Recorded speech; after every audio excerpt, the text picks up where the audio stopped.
All right, guys, welcome to the Mad Men podcast, where we dive headfirst into the wild world of up-and-coming brands that are shaking things up. We celebrate the rebels, the disruptors, and fearless innovators who are flipping the script and rewriting the rules of branding. We got a pretty exciting show today, episode 5. So we got some feedback. I got to address this. We got some feedback that our podcast last week was too long. We were 50 minutes plus or something like that. So the suggestion is that we need to be under 40. But we got too many good topics to talk about today. We're talking Love Island. We're talking Drake. We're talking Mickey Mouse and Roblox. I mean, we're going to have some very deep conversations. Samir's a big Love Island fan, so he's going to get really heated on that side. But speaking of Samir, about to admit it to the world. About to admit it to the world now. Speaking of Samir, is the king of caveats and an executive at a marketing agency. Welcome to the Grace and Emma headquarters. I pulled him into the office. We got the Brown Ramsey himself, Salim. He's a B2B marketing executive, and then yours truly, Adil Mitha. Hey, all right, Grace and Emma headquarters. Look, You gotta self-plug a little bit of deal. I think y'all are doing some good stuff with that bus. What do you do with that bus? Oh, the school bus. Okay, so we bought a school bus and we renovated it to be a boutique school bus. And we're a brand that gives back to teachers, and we felt it would be cool to go up to a school and spoil teachers and give them free stuff, but also people who want to shop it can shop it. And we kind of spread the word that teachers don't do it for the money. They do it for a greater purpose, and we truly believe that as a brand. So that's kind of what we did that for. And we already did one event, and we just finished building it last week. We did one event, huge success, loved it. Teachers loved it, parents, students loved it too. So thanks for the plug though, man. I appreciate that one. They don't do it for the money, dude, because my wife's a teacher, and trust me, I know the stuff that they go through is unreal. So yeah, kudos to you guys. That's some awesome stuff. And buying the bus, that was intense. Yeah, well, I bought it on TikTok. I'll tell you guys the story about that later. But I was going to pull your leg. Now I feel bad. So are you still doing threads? That was your stud take, right? It was a stud take. Look, he's still got. I'm not gonna take the L quite yet. He's still got the users. He's still got activity. Yes, the activity died by 50%. But he's not done yet. He's not done. Mark ain't done yet. Mark is always up to something. So if it's not Metaverse, it's Threads or something else. But let's see where he goes. Yeah. He ain't done yet. Yeah, I heard the brand name Twitter is now available. It's got some pretty interesting brand identity. That would be nuts. That would be so nuts. It's like WWE, like flip-flopping, like one brand going to another.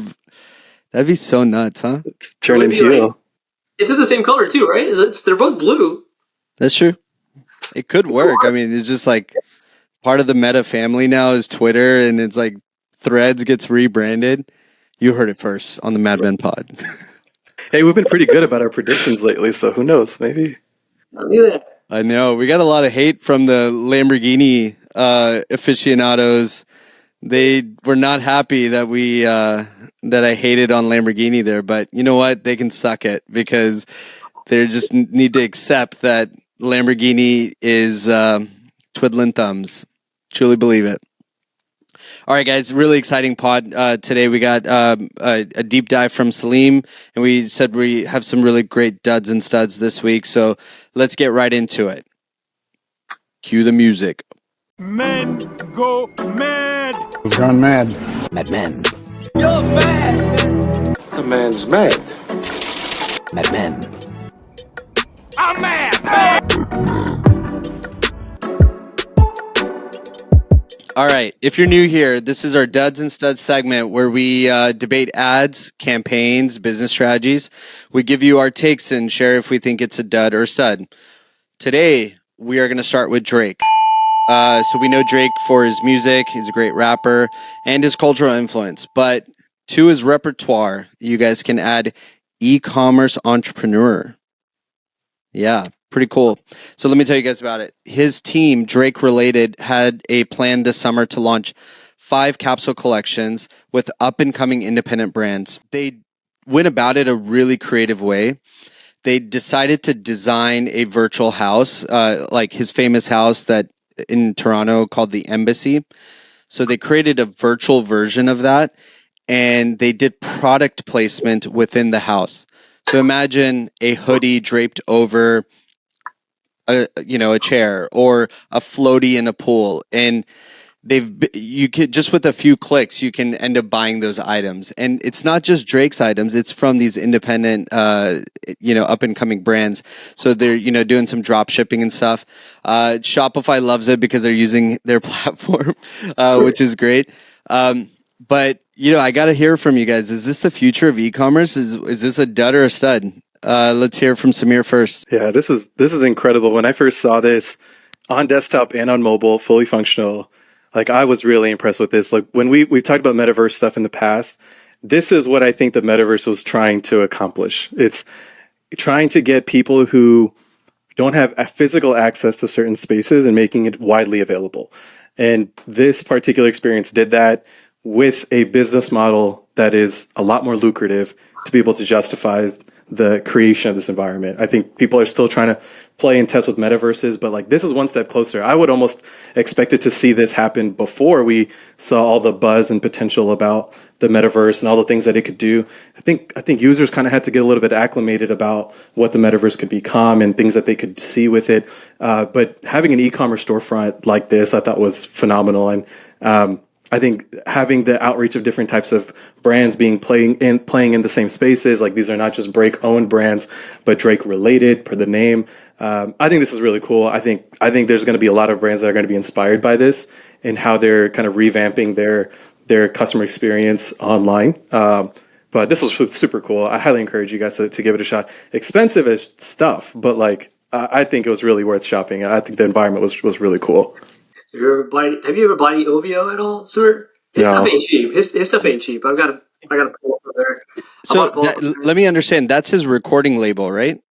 OVO or no? OVO is his October very own is what it's called, right? OVO.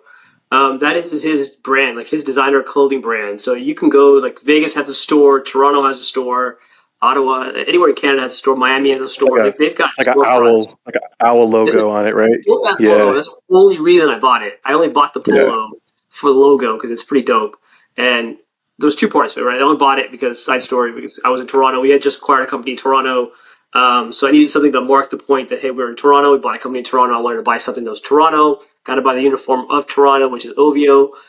Even the Raptors wear it, right? So it was something for me to mark. But going back to Drake related and this experience, look, I think what he's doing with the creators and the small companies, the product that he's selling, that's phenomenal. But how many times do you go into a store or e-commerce store like this and actually look at stuff and buy? Like nobody buys like this, right? It's cool. It looks like it's nice experience. It's kind of like a storefront, and I'll talk about storefronts a little bit later today. But like it is a storefront in our virtual world, and this is not metaverse, Samir. Sorry to dog that point. This is not metaverse. There's no goggles here. There's no enhanced experience. I can't touch, feel shit.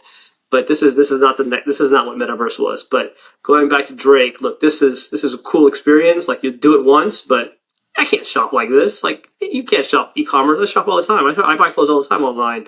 This is not how you're gonna shop. Ideally, you own a clothing company. This is not how you're gonna sell stuff online, right? You may have one or two pieces. It might look cool for a little bit. It's good for the video. It's good for the graphics. But your average customer is on the mobile, looking at filtering products, touching products, emailing. He's doing that. He ain't going through rooms of rooms trying to find product. That's not what he's doing. This is a done move. It's cool. It's good marketing. Is it going to last? Is it going to be the next best thing for Spotify or Shopify?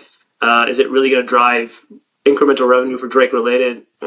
Maybe at the beginning, but I think at some point it's just going to die down. It's a hype cycle, and it's not infinite, in my opinion. You brought up a good point. I think I don't know if it's the entire site's always like that. Is it always going to be that way, or is it just like if you want to go through that experience, then you can do that? Otherwise, he has another standalone e-commerce site as well. I think there is like different views of it, but the idea is you are kind of in discovery mode around his mansion, and you explore the different rooms which have different natural themes, right? You go to his studio and you're going to find more of his kind of albums, his audio, things like that. But then you find an item and it takes you to an item detail page, just like you would see on a normal e-com site. It's going to have description. It's not much description. It's not much. It's not even real photos. I think they're just renderings or animations. To Salim's point, like it doesn't feel like a real. You're dealing with a real product. But I think the discovery part of it is what's really interesting. I think there is a little bit of content and inventory overload when you shop on a really robust e-commerce website. When you go to even the ones who do it well, right? Like when you think of like your big dogs who have a ton of inventory, your Wayfairs or your Amazon, your Walmarts, it's overwhelming. And I think the problem that this experience is solving is the discovery part and making it easier for you to find products. And I think that's why I think it's really important that I think it's going to make a little bit of waves in how people think about e-com and retail. But that's my understanding of it. That makes more sense. I think as long as there's like you can pick your experience, I still love this a lot, and I am a little bit more involved on the e-commerce side. So we're always trying to think of what's the next best way to create this experience online. But I don't think this can be done by a lot of people. I think you need to be a certain type of celebrity. Not very many solo celebrities can do this. I think LeBron James could do it. I think Taylor Swift can do it. Of course, Drake is going to have that following. But what's going to get really interesting is when the coalition of influencers start doing it. So Kardashians will probably do this. They could have a street, like, you go into a different house and you shop Kylie's house, and there's different beauty products and different product placements there.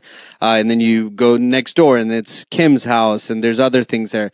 I can definitely see that. The D'Amelio family, Charlie, Dixie, their parents, they all have their individual followings too now. I think they can do it. I would hate this to be overloaded with every celebrity try to come up with this experience.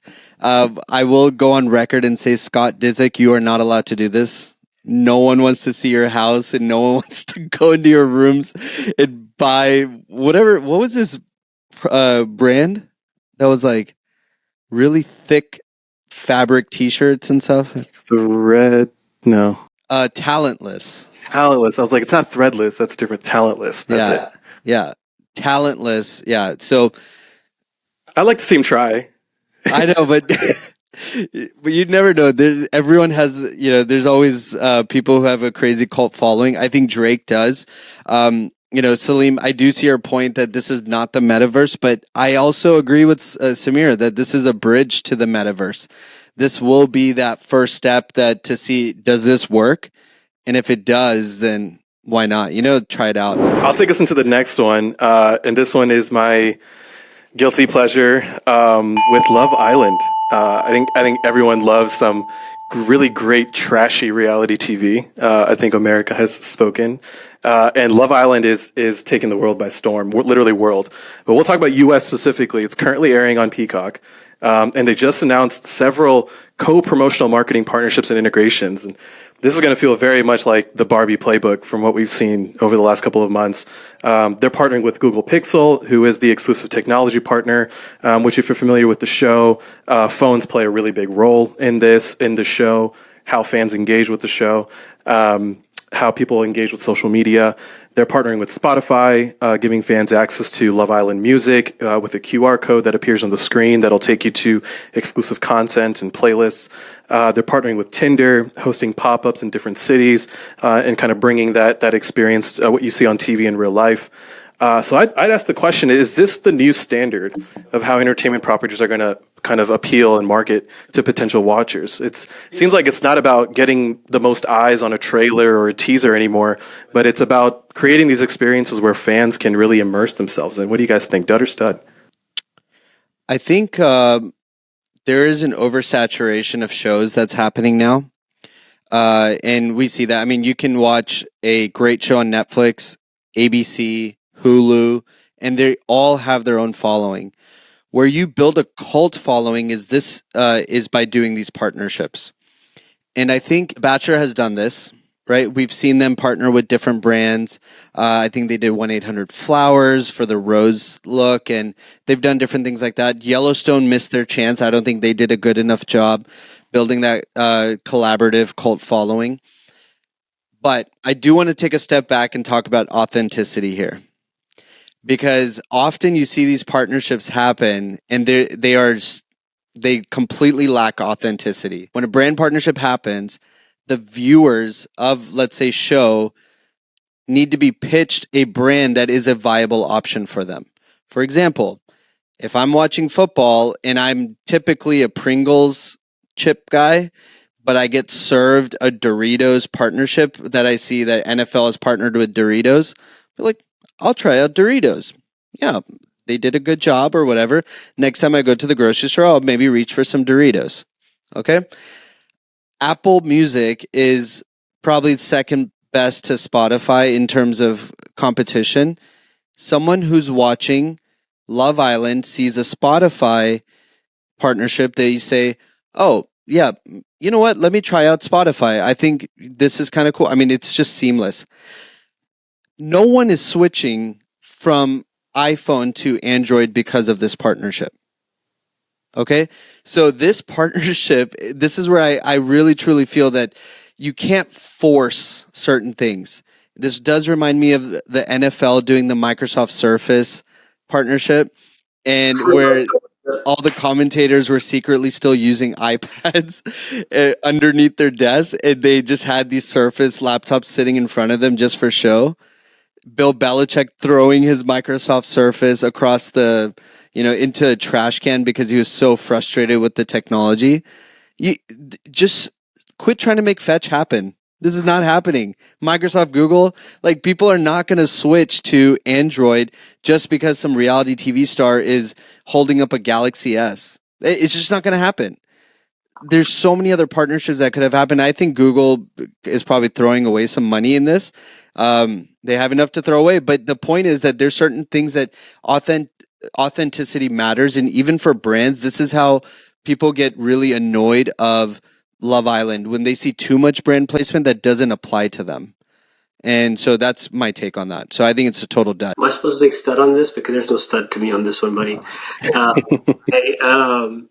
Look, I agree with Adil for the most part on this, right? But I do kind of like, look, if maybe there is a stud piece to this, right? Like, look, if Apple Music is advertised, I'm a Spotify listener, there's no way I'm switching to Apple Music. Like, I'm going to look up the same thing on Spotify and I'm going to find it. There's no reason why for me to switch, right? Like, if I'm listening to the Mad Men pod on Spotify, am I going to go, Apple comes throws us money, are we going to go switch to Apple Music? I don't know.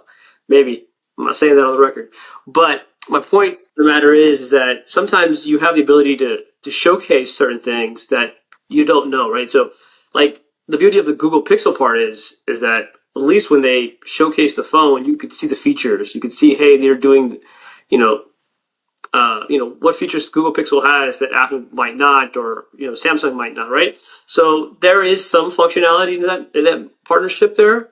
So actually, flip yours, Adil. I think people might think about considering going to Google Pixel specifically, like a Samsung user or an Android user, more than an Apple user. But I think that partnership makes. But guys, this is not new stuff, right? Partnerships like this, co-branded materials. You watch any, like, I was watching Billions the other day, and you see the phones that are on the desk of the lawyers. They're all Cisco phones, right? These partnerships are happening. I'll talk about one in a second at the end, but there's huge partnerships with brands that happen all the time. And this is normal. This is just getting them in front of. This is getting them to think about the product placement in the right spots, and everybody's going to try to get their money's worth, right? You don't think Love Island is getting money out of this thing? Like, you don't think Google's paying them good money, and they're going to take it? They're going to go back to the highest bidder. They're not looking for product fit. They're looking for, how can I make additional revenue on this show that's going to suck like shit? Of course they're getting money, but I think authenticity should matter to the Love Island brand holder, right? Like, they need to say that, hey, does our viewer actually care about this? Will they actually use this product? I know generally that's beyond what they care about. It's like whoever is, the placement goes to the highest bidder. But this is just, I think marketers have a tendency to ruin things as well. Like, they're wonderful, very creative people, but then, like, you have marketers say, oh, Love Island's the new thing, let's go ahead and put product placement there. And then they totally mess up the experience of Love Island. I don't even watch it, but I'm giving an example of when you force product placement, it just feels like, I don't know, I get the ick. It's got to serve some function, right? And I think I think I agree with you guys. I think there's some strategic decisions made that probably don't fall in line with what these brands are supposed to stand for, right? I think, but I would also challenge the notion of that they might not be trying to convince people to switch from Apple to Google with this particular partnership. I would say if I was Google and trying to find a place to put something like this, I'm partnering with Love Island because I want people to believe that if you were stuck on an island, you want Google Pixel to be the device with you, right? And for those of you that have seen the show, like it's the phone that triggers a lot of the challenges. It's the phone that kind of creates that moment of chaos. It's the voting that happens on the fan side. Now I don't know if there's any exclusivity that like Google Pixel phones or Android phones have some sort of exclusive access that Apple users don't. I'm not sure. But I would sort of think of like, what is the brand decision for Google Pixel to play in this? I can see it. Like, yeah, if you're stuck on an island with a bunch of people for weeks at a time, and the only piece of technology that you have is a Google Pixel, right? If you're Spotify, it's the music plays a big role. Like me and my wife listened to Love Island UK, or watched Love Island UK. They have a phenomenal soundtrack.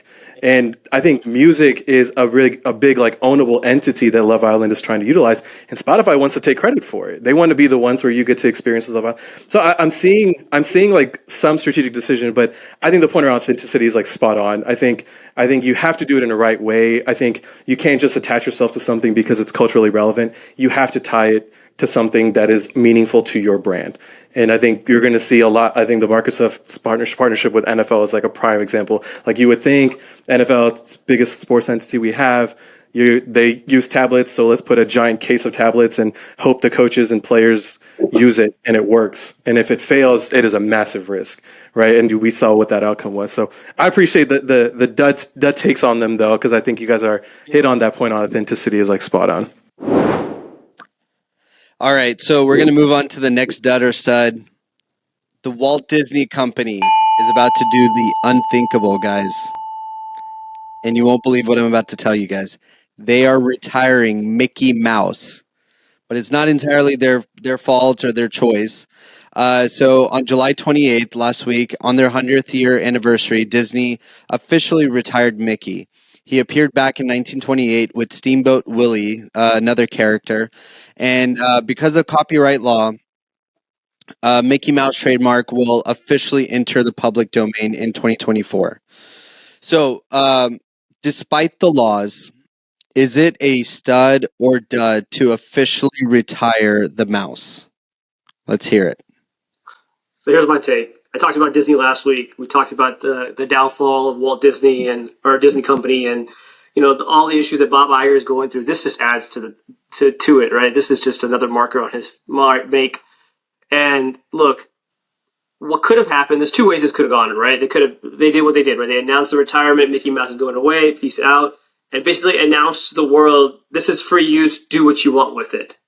What I think could have happened is they could have just let it quietly dissipate, right? They could have just quietly let it go and let other people figure it out and let other people drive that narrative, and people still would have then symbolized the Mickey Mouse with Disney. They're not going to stop using it. They can still use the markers. They can still use the design, and they could have kept continuously using it as free will or free use, and nobody would have thought twice. But now that they've announced it, I mean, that's it. Like, people know they can do whatever they want with it. They go build T-shirts and sell it. They can do collabs with whoever they want. Drake can do a collab with Mickey Mouse tomorrow and sell a Drake, Mickey Mouse shirt, and not have to pay any royalty to Disney, right? So I think this is dud move on Mickey Mouse's side and Disney's side. They should have just quietly let it go, or made a freaking huge announcement of, I don't know, use some like PR, like public endorsement to say, hey, look, we're giving this back to the people, and made it like a more of a genuine, like, hey, this is what I'm doing as Bob Iger's coming back as CEO. I'm giving Mickey Mouse to the people or something. I don't know. There's so many ways that this could have gone. Retiring him, throwing a party, letting everybody know that it's free market now may have added to the downfall of Disney. That's interesting, Celine, because I think your reason for why it's a dud is the same reason why I think it's a stud. I think from what you talked about last week with Disney's downfall, I could say that this is sort of a gracious move that allows them to open up what the future could now become of Disney. Like let's close this chapter that which arguably and not arguably Mickey Mouse has had an up and down history. I think they've extended what they've been able to keep in terms of IP with this particular property for as long as they possibly have. It's literally called like the Mickey Mouse Law. And I think with all the heat that Disney is facing, I feel like they kind of needed something that could give their shareholders and their fans something to look forward to. And I think constantly attaching themselves to the past, I feel like is kind of what gotten Disney in trouble today, right? Like with acquiring Star Wars, revamping that entire series, and then what? Falling flat. Tapping into the Marvel property, purchasing them, bringing that to life, huge, massive gains. Now what? I think there has yet to be, and even with Disney Plus, I think Disney Plus came out, they released the archive, they opened the vault to all of the classic Disney Channel originals, and now what? I think they've constantly attached themselves to something that has been from their past, but they have yet to really think about what is a fresh perspective of the future. And I think Disney's downfall is not Mickey Mouse's fault. So I don't want to make it on poor Mickey for it to be his thing to carry. But I do think there's something symbolic about this, about like opening what this new future could be. Disney unveiled this Virgil Abloh inspired sculpture of Mickey Mouse today. It's pretty phenomenal. It's for their Create 100 campaign to raise their funds for Make-A-Wish. They're sort of giving it a proper tribute, a proper farewell. And while I feel like announcing it is all true things that Salim is saying, that announcing it kind of puts a little bit too much light on something that feels like it's out of their hands, it's out of their control. But I feel like they're treating it as a farewell, right? They're giving it a proper goodbye. And with that comes an awakening of what the future could be. I think it could work out. I think Disney could find themselves out of this. And whatever they do next, like the world is watching. Like they have the world's attention. So what they're going to do to replace Mickey. And if I was a brand, that's a great position to be in. So what replaces Mickey? What do you think? What are you gonna do? Like bring out like a trio of like Star Wars and Marvel, like Iron Man and the marker? Like I guess I don't know. Who's the new costume master? Like how do you how do you without like Mickey Mouse everywhere and wearing Mickey ears? Like I don't know. Yeah, I think, look, the reality is Mickey Mouse is going to become public domain. And I do agree with you in a sense, Salim, that if you're Bob Iger, make it open. So I would honestly say, let's democratize this dang mouse, right? And honestly, make this as an offering to the public in a very PR way. So I agree with Salim on that. I don't think it should be quiet at all. I do think it needs a proper farewell in the sense that, hey, we're no longer going to it's not only just going to be us that's going to benefit off this trademark. It's going to be open to anyone. Try to show off your cane shoes again? No, man, my camera keeps messing up the focus, so I had to put my. I have a problem with cane footwear. I love cane footwear to wear, but man, I was really excited about posting those snippets talking about cane online, and they didn't give a double tap at all. Like just double tap the content, bro. You're not that big yet. You're an up and coming brand. We're not asking Michael Jordan to do this for us. It's Kane footwear. Come on, get with the program, Kane. All right. So looking into the deep dive, guys. This is champagne? Are we still calling this champagne for the campaign? It's the second learn how to campaign. It's flexible. Yeah. Flexible. Whatever you want it to be. The trademark's available. We can call it Mickey Mouse's deep dive now. Fair enough. So I got to ask you guys, let's talk about customer experience. So we talked about the e-commerce store. We talked about all these other collabs.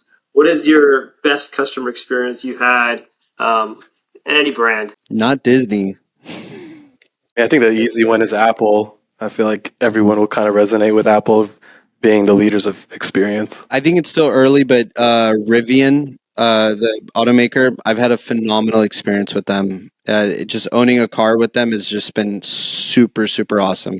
So for me, it's been Target. I gotta say, like for me, it's Target. I hate my wife goes there all the time, but I can't deny the relentlessness of this company, right? So for me, Target is a relentless tide of e-commerce and same-day deliveries. One retail titan stands out time after time again, honing in on what matters most: the customer experience. Welcome to the world of Target, an elevated discount center that puts a customer at the center of all things. Over the past 2 years, Target has grown an impressive 35%, crossing the 100 billion mark, a feature that Brian Collar says Target CEO attributes to the company's focus on customer understanding. He once said, putting the needs of a customer at the heart of everything we do helps our business grow and communities to thrive. From the 1,900 stores across the U.S. to their intuitive mobile app to the post-purchase customer experience, Target has left no stone unturned in creating a seamless shopping experience. Its delicate balance of reach and quality, and it's working. After all, 75% of Americans live within 10 miles of a Target. Think about that. But the journey doesn't end at the storefront. Even in the digital age, 95% of Target's orders are still managed by stores, preserving their precious human touch in shopping. Target CMO Rick Gomez underscores this, saying, our stores are at the center of our digital growth. They're a key component to our success today and to the future. This is because what you may not realize is that Target doesn't have a fulfillment center. Even the online orders are handled at the store level, and why build warehouses when you already have a large footprint? But let's not forget the tech aspect. With a dedicated data and analytics group stationed in Silicon Valley, they're leveraging technology to keep their offerings one step ahead of customers' needs. This enables Target to continually reimagine the stores and services that they're getting started. Target isn't simply racing to fulfill orders. They're playing the infinite game. They're here to secure their business for today and tomorrow. So remember, when you start looking at e-commerce and in-store experiences and thinking about closing down a shop or saying, hey, look, we're going to go full e-commerce, or you got companies like Skims and all these others trying to build storefronts, you look at Target. They're walking into a masterclass of customer-centric strategy. I don't understand the obsession with Target, but I do know there is a real obsession with Target. And I just don't shop there enough to speak on it, but I do know that from my customers to my staff to even my wife, they love shopping Target. The app is very intuitive, and so at least this is what I hear, that there's like this obsession with getting the next deal.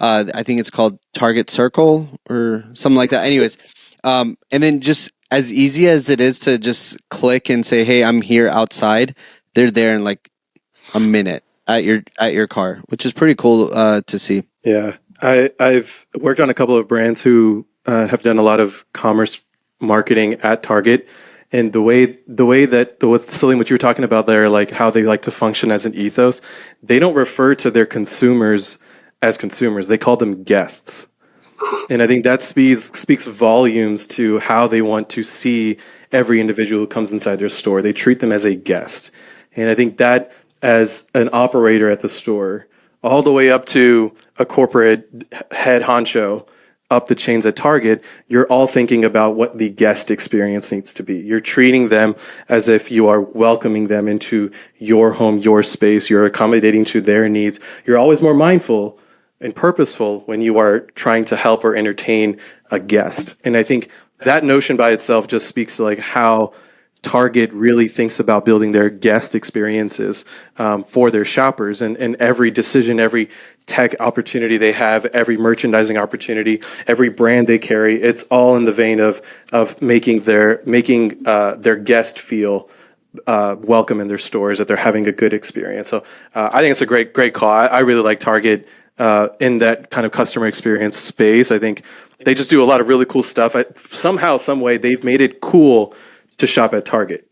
And I think that's what makes it really fun for people, right? Like why they love to advertise that, like they're holding the guy is holding their girlfriend's hands down the aisle at Target to try to prevent them from shopping, right? Like they've made it fun and cool to look like you're shopping at Target. You're not going to say the same thing about Walmart, right? Like even though they sell practically the same things, practically at the same price, Walmart's made strides, full credit to them. But it's not cool to shop at Walmart yet. But it's pretty cool to shop at Target. Have you ever had a problem with any order issue you've had with Target? If you haven't, just find one candidly. The post experience of just getting things fixed is like so quick. Like I've gotten issues where like I go to the app like saying, hey, I didn't get this, or here this didn't get delivered correctly, or this is damaged, and they instantly will give you, hey, we'll credit you, ship it back to us, or hey, keep it, or donate it to a friend. Something like that. It's just very quick and easy and seamless all across the board. All right, guys, before we go on with the rest of the episode, I do want to remind you all of our handshake agreement. We made it last week, and want to just remind you guys. So you guys see, we clearly love what we're doing with this. This is one of my favorite days of the week is when we record, and it's really our way of sharing how we think about marketing and ad campaigns and branding. We know we think a little differently about it, and so the one thing we do ask in return while we share this content and all of our research, hours of research that goes into this, is that you like, follow, and share on our platform. So whether you're seeing us on TikTok or Instagram, please throw us a double tap, and then if you see us on any other platform, whether it's YouTube or Spotify or Apple, please hit the follow button. It really helps us out, gives us a good morale boost. So let's get back to the pod. I'll take us into our up and coming brands. I love the conversation we've had around virtual experiences in this pod. I'm going to stay in that same category. My brand of feature is Roblox. If you don't know what it is, it's an online platform that's essentially combining gaming and social media. It's the ultimate virtual universe. That's what they like to call it. Its users can socialize, just build their own spaces, earn and spend virtual money, and it's massive. 66 million daily active users, over 200 million monthly active users. It is the most popular online gaming platform in the world. And why I want to highlight it this week is that Roblox is entering its new phase, now being available on Meta's Quest VR headsets. This now means that developers will give proper focus and effort into building better VR experiences. And I think it's a much needed push for Meta and the VR headset world. I feel like what we saw years ago when Oculus first came out is we saw the potential of what VR could be. We saw all the visions and the different applications of what you can make for it.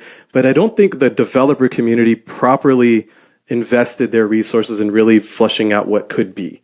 And Roblox has essentially that. They have a massive developer network and community. These are user created games as well, these spaces. And entering the VR headset space just gives a lot of these Roblox developers a whole new canvas to play off of, a whole new function of capability. And I think it's something really critical to watch. I feel like we didn't really see anything sticky in the metaverse and in VR headsets. And I think Roblox focusing in on VR, a lot, kind of expanding that space. We've seen what Apple is launching as well. I think we're going to start seeing a lot of that momentum. While it might be later than we thought, I think we're going to start seeing a lot more enter into that VR space. And I fully anticipate Roblox being a really big power leader into that. And a lot of it with what brands have struggled with is, what am I supposed to do with the metaverse? I don't know. Is there enough eyes out there? Is my advertising really going to mean anything? I would say Roblox have really mastered the craft of these immersive ad formats through the Roblox community, and now taking that expertise and that skill set and that ad product into the VR experience, we're going to start seeing some cool stuff from brands now too. I think that now they feel like they have a credible partner and player in the VR space, where brands can finally found some meaningful ways to advertise in VR. So Roblox is definitely a brand to watch. That's my highlight for the week. You're focused on getting something out in the metaverse, Samir. You just that's all I got out of that. And hopefully you got some stock. And I can't. I haven't played with Roblox. I see their brands all the time. I sent you ad. We just hit a case study with Chipotle that they did, and they got a big success out of it. It's just not my cup of tea. And I've had the Oculus. Gave the Oculus away. It doesn't work for my world yet. But we'll see. It'll come around.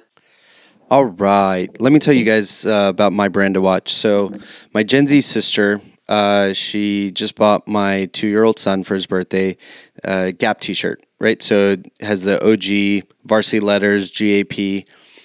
My brain automatically said, oh, look, a throwback. Well, I also got to thinking Gen Z has a good track record of rejuvenating brands.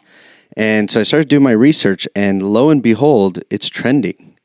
So according to The Guardian, searches for vintage Gap went up 114% in June.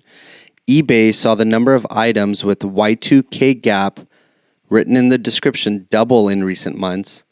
And then on Pinterest, I noticed that the term Gap hoodie outfit is also trending upwards for the last 3 months. So we also know about some of the recent news of their change in leadership. So they brought on Richard Dixon, who was the president and COO at Mattel. Apparently he was the mastermind behind the Barbie resurgence. So he's now the top boss at Gap. And then they also brought on Chris Blakesley from Alo Yoga to be the president and CEO of Athleta. So Athleta is their, if you don't know, is their athleisure brand of the Gap family of brands. So look, I'm not telling you to go buy Gap stock yet.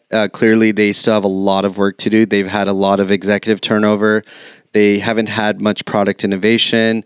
They've lacked social currency. I think their sales are like half of what they were back in the early 2000s. While I say this is my brand to watch, I also think that this could just be a moment for Gap. And here's why.